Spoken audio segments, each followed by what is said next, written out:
കറി ഉണ്ടെങ്കിൽ ഇച്ചിരി ഒഴിക്കും. അയ്യോ, കറി കൂടിപ്പോയല്ലോ മോളെ. ഇച്ചിരി ചോറും കൂടി.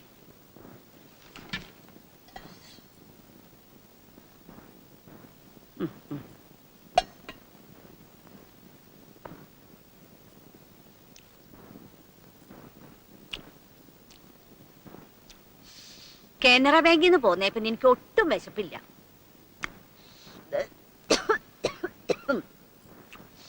ഇന്ത്യൻ ബാങ്കുകാർക്ക് എന്നെ വിട ഒട്ടും ഇഷ്ടമില്ലായിരുന്നു. പിന്നെ പെറ്റെടുക്കണ ഒരു പെണ്ണുണ്ടല്ലോ എന്ന് വിചാരിച്ച് മാത്ര ഞാൻ ആ ബാങ്കിൽ നിന്ന് പോന്നത്. Indian bank manager Sadasivam Pillai സാറിന്റെ വീട്ടിലാണ് കുഞ്ഞമ്മ നിന്നുകൊണ്ടിരുന്നത്. പിള്ള സാർ ആ കുഞ്ഞമ്മ നമുക്ക് ഒപ്പിച്ചു തന്നത്. ഓ, അപ്പോ ഇന്ത്യൻ ബാങ്കിൽ നിന്ന് സൗത്ത് ഇന്ത്യൻ ബാങ്കിലേക്ക് ട്രാൻസ്ഫർ അല്ലേ? അതെ, ഞാൻ ബാങ്കുകാരെ വീട്ടിൽ മാത്രമേ നിന്നിട്ടുള്ളൂ. ആ പിന്നെ അപ്പുറത്തുള്ളവരുമായിട്ട് വലിയ അടുപ്പൊന്നും വേണ്ട, അങ്ങോട്ട് പോവുകയും വേണ്ട. ആര്? എന്റെ പട്ടി പോവാ.